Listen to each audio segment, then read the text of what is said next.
ఫిబ్రవరి 9న లోక్సభ రద్దు కాబోతా ఉంది. అదే ఆఖరి రోజు. 9 తర్వాత ఏ రోజైనా కూడా ఎన్నికల షెడ్యూల్ విడుదలయ్యే అవకాశం కనపడుతూ ఉంది. 2019 కంటే ఈసారి ఒక నెల రోజులు ముందుగానే సార్వత్రిక ఎన్నికలు, దేశవ్యాప్తంగా పార్లమెంట్ ఎన్నికలు, ఆంధ్రప్రదేశ్లోను, ఒరిస్సాలోను, అరుణాచల్ ప్రదేశ్లో శాసనసభ ఎన్నికలు కూడా జరగబోతూ ఉన్నాయి. ఇటువంటి తరుణంలో తెలంగాణ రాష్ట్ర బీజేపీ ఒక జాబితాని 11 పార్లమెంటు స్థానాలకు ఒక జాబితాని సిద్ధం చేసి ఇప్పటికే కేంద్ర ఎన్నికల కమిటీకి పంపించడం జరిగింది. కేంద్ర ఎన్నికల కమిటీ త్వరలో మొదటి జాబితాని పరిశీలించి ఆ జాబితా విడుదల చేయబోతూ ఉంది. ఈ 11 నియోజకవర్గాలు తెలంగాణ నుంచి బీజేపీ రాష్ట్ర శాఖ, రాష్ట్ర పరిశీలకులు, పర్యవేక్షకులు సునీల్ బన్సల్, అలాగే డాక్టర్ కె లక్ష్మణ్, ఆయన ఉత్తరప్రదేశ్ నుంచి రాజ్యసభ సభ్యుడు, కేంద్ర పార్లమెంటరీ బోర్డు మెంబరు, కేంద్ర ఎన్నికల సంఘం సభ్యుడు, జాతీయ ఓబీసీ మోర్చాకి జాతీయ అధ్యక్షుడు, అలాగే జాతీయ ఉపాధ్యక్షురాలు డికే అరుణ, జాతీయ కార్యవర్గ సభ్యుడు ఈటెల రాజేందర్, వీళ్ళందరూ కలిసి ఒక జాబితా తయారు చేసి పంపించారు. ఏ 11 పంపించారు? ముందు సిట్టింగుల గురించి మనం పరిశీలిస్తే సిట్టింగులు 4 ఉన్నాయి. 4లో 3కి కొనసాగింపు. సికింద్రాబాద్లో కిషన్ రెడ్డి మళ్ళీ పోటీ చేయబోతున్నాడు. కరీంనగర్లో మళ్ళీ బండి సంజయ్ పోటీ చేయబోతున్నాడు. అట్లాగే నిజామాబాద్లో ధర్మపురి అరవింద్ పోటీ చేయబోతున్నాడు. ఇక 4వ సిట్టింగ్ అక్కడ ఆదిలాబాద్ సోయం బాపురావు ఉన్నాడు. సోయం బాపురావు విషయంలో భిన్నాభిప్రాయాలు ఉన్నాయి. ఆయన బదులుగా కొత్త వ్యక్తిని పంపుదామనే ఆలోచన ఉంది. విశేషం ఏంటంటే ఆదిలాబాద్ పార్లమెంటు పరిధిలో 7 నియోజకవర్గాల్లో 4 నియోజకవర్గాల్లో బీజేపీ అధికారం చేజిక్కించుకుంది. 4 ఎమ్మెల్యేలు ఉన్నారు. ఈ 4 ఎమ్మెల్యేల అభిప్రాయం కూడా తీసుకున్నారు. ఆదిలాబాద్ నియోజకవర్గ శాసనసభ్యుడు పాయల్ శంకర్, సిరిపూర్ కాగజ్ నగర్ శాసనసభ్యుడు డాక్టర్ హరీష్, అలాగే ముధోల్ నియోజకవర్గ శాసనసభ్యుడు రామారావు, నిర్మల్ నియోజకవర్గ శాసనసభ్యుడు ఏలేటి మహేశ్వర్ రెడ్డి. ఈ 4 అభిప్రాయం తీసుకుంటే వాళ్ళు అంత అనుకూలంగా లేరు సోయం బాపురావును కొనసాగించడానికి. అందుకని మార్పు తప్పదు. ఎందుకంటే వాళ్ళు ప్రజల నుంచి గెలిచి వచ్చి ఇంత బలంగా ఉన్నది. ఎట్టి పరిస్థితుల్లో 100కి 100 రూపాయలు బీజేపీ గెలిచే సీట్ ఏదంటే ఆదిలాబాద్. ఈ మార్పు జరిగినప్పుడు ఎవరికి అవకాశం ఉండొచ్చు అంటే అక్కడ గతంలో తెలుగుదేశం పార్టీ తరపున లోక్సభ సభ్యుడిగా గెలిచి ఆ నియోజకవర్గానికి ప్రాతినిధ్యం వహించిన రమేష్ రాథోడ్ అంతకుముందు ఉమ్మడి ఆదిలాబాద్ జిల్లాకి జిల్లా పరిషత్ చైర్మన్గా కూడా పనిచేశాడు. ఆయన పేరు పరిశీలనలో ఉంది. అలాగే రాథోడ్ బాబురావు, ఈయన పేరు కూడా పరిశీలనలో ఉంది. వీళ్ళల్లో రమేష్ రాథోడ్కి అవకాశాలు ఎక్కువగా ఉన్నట్టు సమాచారం ఉంది. ఇక ఈ 4 తర్వాత చేవెళ్లలో కొండా విశ్వేశ్వరరెడ్డి ఖరారు. ఎందుకంటే ఆయన గతంలో ఇదే నియోజకవర్గం నుంచి టీఆర్ఎస్ లోక్సభ సభ్యుడిగా గెలిచి పనిచేశాడు. తదుపరి కాంగ్రెస్ పార్టీ తరపున పోటీ చేసిన స్వల్ప ఓట్ల తేడాతోనే ఓటమి చెందాడు. ఇక మహబూబ్ నగర్ అక్కడ డికే అరుణ, జితేందర్ రెడ్డి 2 పేర్లు ప్రతిపాదించారు. మెదక్కి రఘునందన్ రావు ఒకే పేరు. మాజీ ఎమ్మెల్యే, గతంలో కూడా ఈ లోక్సభ నుంచి పోటీ చేశాడు. రఘునందరావు పేరు. భువనగిరి, ఒకసారి టీఆర్ఎస్ పార్టీ తరపున ఎంపీగా పనిచేసిన డాక్టర్ బూరా నర్సయ్య గౌడ్. ఈ భువనగిరి నియోజకవర్గంలో బీసీ సామాజిక వర్గం అధికంగా ఉన్నారు. దాంట్లో కూడా గౌడ్ సామాజిక వర్గం అధికంగా ఉండటం వల్ల బూర నర్సయ్య గౌడ్ ఏకాభిప్రాయం. మల్కాజ్గిరి నుంచి ఈటెల రాజేందర్, ఆయన తన యొక్క అదృష్టాన్ని పరీక్షించుకోబోతా ఉన్నాడు. ఆయన పేరు కూడా ప్రతిపాదించారు.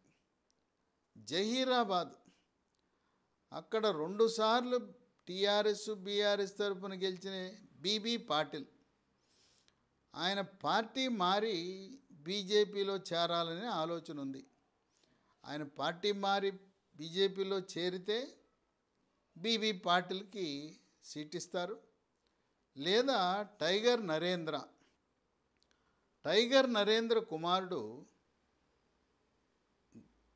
ఆయన తెలంగాణ రాష్ట్ర ఓబీసీ మోర్చా చైర్మన్గా 3 ఏళ్ల పాటు బాధ్యతలు నిర్వహించాడు.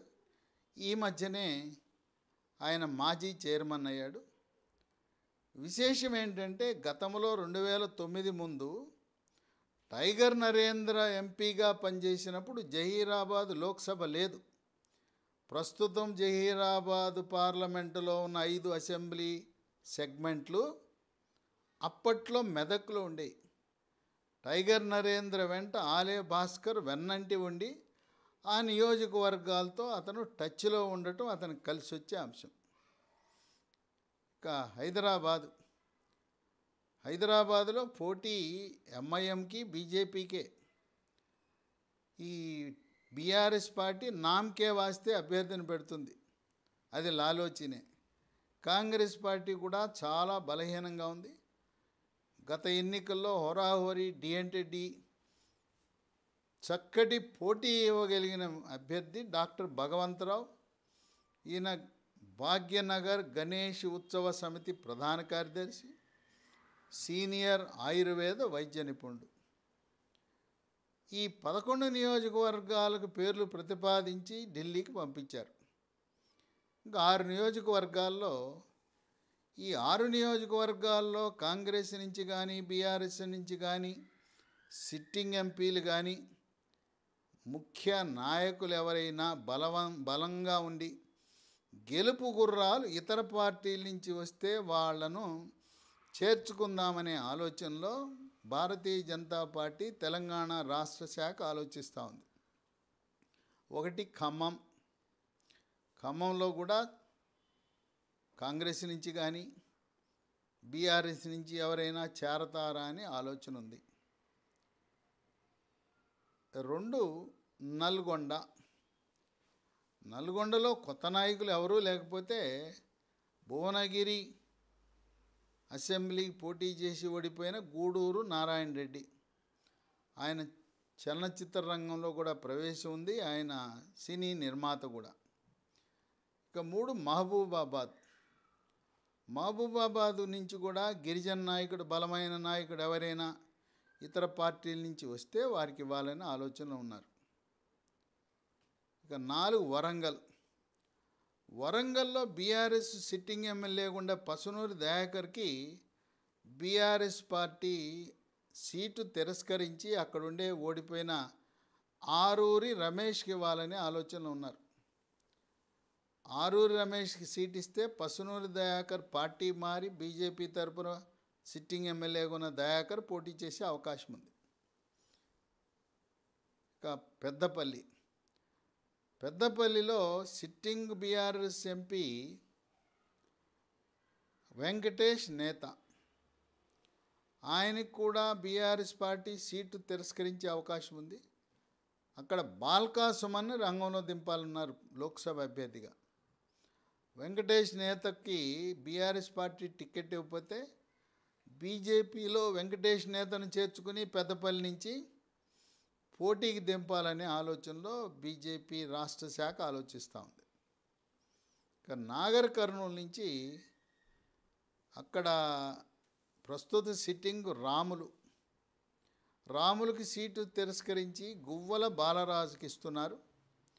రాములు కానీ రాములు కుమారుడు కానీ బీజేపీలో చేరి బీజేపీ తరపున నాగర్ కర్నూలు నుంచి కమలం గుర్తుపై పోటీ చేయాలని ఆలోచనలో ఉన్నారు. కనుక ఈ 6 నియోజకవర్గాల్లో నాయకులు ఇతర పార్టీల నుంచి చేరతారా అనే ఆలోచనలో రాష్ట్ర శాఖ ఉన్నది. ఏదైనా మొత్తం ఆపే కంటే మొదటి జాబితా విడుదల చేస్తే అభ్యర్థులు నియోజకవర్గాల్లో ప్రచారం చేసుకోవడానికి వెసులుబాటు ఉంటుందని నిర్ణయం తీసుకుంటా ఉంది. అయితే మోదీ జనవరి 22న రామాలయము ప్రాణ ప్రతిష్టతో ఒక్కసారిగా తెలంగాణ రాష్ట్రంలో బీజేపీ గ్రాఫ్ ఆకాశం అంత ఎత్తుకు వెళ్ళిపోయింది. ఇక కారు పరిస్థితి, బీఆర్ఎస్ పరిస్థితి దయనీయంగా ఉంది.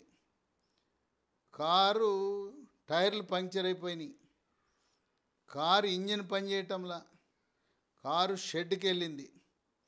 కారు మెకానిక్ చెప్తున్నాడు, సార్ ఈ కారు పనిచేయదండి, టైర్లే కాదు ఇంజినే పోయింది, ఇది ఎందుకు పనికిరాదు, దీన్ని స్క్రాప్కి వేయాలండి, ఇది పాత ఇనుము, దీన్ని కరగబెట్టుకోవడానికే పనికొస్తుంది కానీ మళ్ళీ కారు రోడ్డు ఎక్కదండి అని చెప్తున్నారట. అదేవిధంగా తెలంగాణ రాష్ట్రంలో బీఆర్ఎస్లో గెలిచిన 39 మంది ఎమ్మెల్యేల్లో మమ్మల్ని 30 మంది టచ్లోకి వచ్చారని కోమటిరెడ్డి వెంకటరెడ్డి పత్రికాముఖంగానే ప్రకటించాడు. నీవు నేర్పిన విద్యే నిరజాక్ష అనే విధంగా ఏ విధంగా కేసీఆర్ తెలుగుదేశం పార్టీ అందరి ఎమ్మెల్యేలను పార్టీలో చేర్చుకుని భూస్థాపితం చేశాడో తెలుగుదేశం పార్టీని, అలాగే 2018 తర్వాత కాంగ్రెస్ పార్టీ తరపున గెలిచిన 12 మంది ఎమ్మెల్యేలను గోడలు దూకించి ఆ పార్టీని ప్రతిపక్ష హోదా లేకుండా చేశాడో, అదేవిధంగా ఈ కారు పార్టీకి ప్రతిపక్ష హోదా లేకుండా చేయాలని రేవంత్ రెడ్డి కృతనిశ్చుడై ఉన్నాడు. కనుక ఈ పార్లమెంట్ ఎన్నికల్లో పోటీ బీజేపీ కాంగ్రెస్ మధ్యలోనే ఉంటుంది. కారు పార్టీ బీఆర్ఎస్ పార్టీ ఒక్క సీటు కూడా గెలవకపోయినా ఆశ్చర్యం లేదని విశ్లేషకులు భావిస్తున్నారు. కేసీఆర్, కేటీఆర్, కవిత, హరీష్ రావు కుటుంబ సభ్యులు ఎవ్వరూ కూడా లోక్సభకు పోటీ చేయటం లేదు. అందువల్ల బీజేపీ తెలంగాణ రాష్ట్ర శాఖ కనీసము 12 లక్ష్యంగా పనిచేస్తున్నారు. 10 గెలవటానికి అవకాశాలు మెండుగా ఉన్నాయి.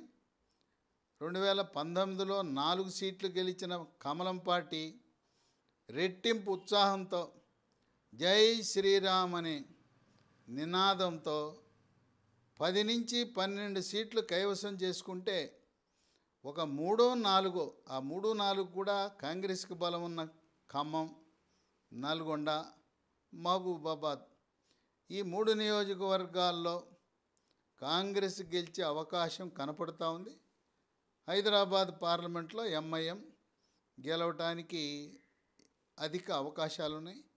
ఈ విధంగా పార్లమెంట్ ఎన్నికల్లో బీఆర్ఎస్ పార్టీ ఉనికిని కోల్పోతే మొత్తం 39 మంది ఎమ్మెల్యేల్లో కేసీఆర్ కుటుంబ సభ్యులు మినహాయించి అందరూ కూడా వాళ్ళ వ్యాపార ప్రయోజనాల కోసం, వాళ్ళ రియల్ ఎస్టేట్ వ్యాపారాల కోసం, వాళ్ళ బిల్డర్గా వాళ్ళ యొక్క చేసే కార్యకలాపాల కోసం, విద్యా సంస్థల ప్రయోజనాలు కాపాడుకోసం, మెడికల్ కాలేజీలను కాపాడుకోవటానికి, వాళ్ళు నిర్వహిస్తున్న ప్రైవేట్ యూనివర్సిటీలను కాపాడుకోవటానికి, ఆ విధంగా ఒక్కొక్కరు నియోజకవర్గ అభివృద్ధి కొరకు మేము పార్టీ మారుతున్నామని మొత్తం కారు పార్టీ బీఆర్ఎస్ ఇప్పుడు కారులో ఎన్నికల ముందు ఓవర్లోడ్ అయిపోయింది కారు.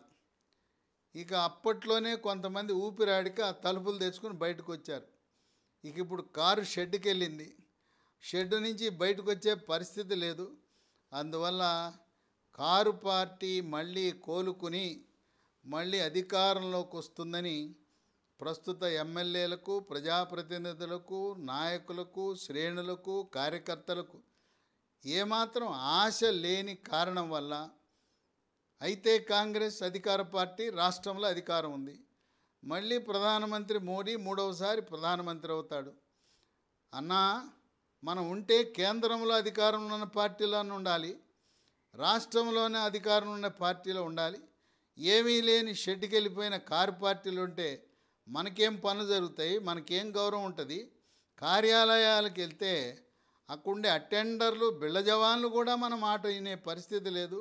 అందువల్ల నాయకుల గణము, ప్రజాప్రతినిధులు, మాజీలు అందరూ కూడా కారుని వీడి కమలమా హస్తమా అని వాళ్ళు నిర్ణయం తీసుకునే పరిస్థితులు ఉన్నాయి. పార్లమెంట్లో అధిక సీట్లు కమలం పార్టీ, మోడీ తన వ్యక్తిగత ప్రతిష్టతో దేశం కోసం, ధర్మం కోసం చైనాని, పాకిస్తాన్ని ఉచ్చబోయించగలిగిన మగాడ్రా బుజ్జి, మోడీ కావాలి మనకు ప్రధానమంత్రి అని గ్రామీణ ప్రాంతంలో ఉండే అక్షరాస్యులు, నిరక్షరాస్యులు, రైతులు, మహిళలు, యువత, నిరుద్యోగులు, కూలీలు అందరూ మాట్లాడుకుంటున్నారు. విశేషం ఏంటంటే, సర్వే సంస్థలు వెళ్ళి ప్రజల దగ్గర సర్వేలకు వెళ్ళారు, ఓటర్ల దగ్గర. వాళ్ళు చెప్తున్నారు, అయ్యా శాసనసభ ఎన్నికల్లో మేము కమలం పార్టీకి వేయలేదు, శాసనసభ ఎన్నికల్లో చేతి గుర్తుకు వేసాం, కాంగ్రెస్కి వేసాం, కారు పార్టీకి వేసాం, ఇప్పుడు ఆ రెండింటికి వేయం. ఇప్పుడు మాకు కావాల్సింది మోడీ. ఇప్పుడు వీళ్ళకి ఇస్తే ఏం లాభం? ఈ కాంగ్రెస్ వాళ్ళు ఎట్టగో గెలవరు, వాళ్ళు ఎన్డీఏ కూటమి ముక్కలు చెక్కలైపోయింది, వాళ్ళు గెలవరు. ఈ కారు పార్టీ మేము ఓటేస్తే మా ఓట్లు మురిగిపోతాయి, వాళ్ళు చేసేది ఏమీ లేదు. కనుక మా ఓటు మోదీకి వేస్తే మా ఓటు మురిగిపోకూడదు, మా ఓటు గెలిచే పార్టీ అయిన బీజేపీ కేంద్రంలో అధికారంలోకి రావాలని చెప్పి ముక్త కంఠంతో వాళ్ళందరూ కూడా పార్టీలకు అతీతంగా కమలం కమలం అంటే సర్వే సంస్థలు కూడా విస్తుపోతున్నాయి. ఓ అవురా, అలాగా అందరూ.